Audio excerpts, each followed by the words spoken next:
Anjo Iliana, humingi ng taos-pusong sorry sa TVJ matapos pagmultahin ng 3.5 million pesos, matapos siyang matalo sa kasong cyber libel o defamation na isinampa ng TVJ Productions. Alamin ang buong detalye.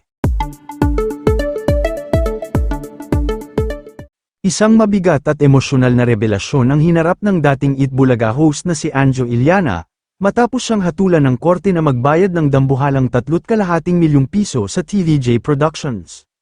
Sa isang eksklusibong panayam, tuluyan na humingi ng kapatawaran kina Tito, Vic, at Joey ang dating Itbulaga host. Matatandaang nitong huling bahagi lang ng Hunyo, naglabas ng desisyon ng Mandaluyong Regional Trial Court kaugnay sa kasong cyber libel at defamation na isinampa laban kay Anjo.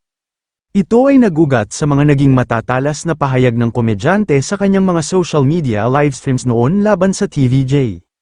Ang naging hatol ng korte, nagkasala si Anjo at inatasan siyang magbayad ng kabuuang 3.5 million pesos para sa moral, exemplary, at temperate damages, kasama pa ang attorney's fees.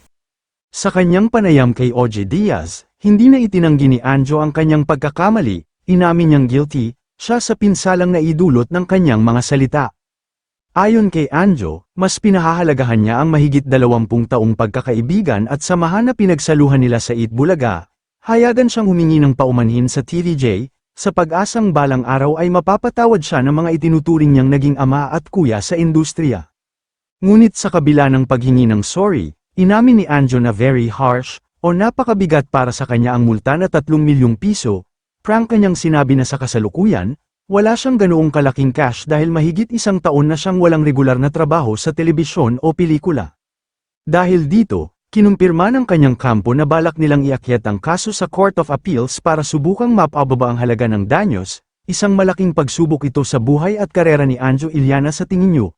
Kung kayo ang tatanungin, mapapatawad pa kaya ng TVJ ang kanilang dating kaibigan at dating kasamahan sa trabaho?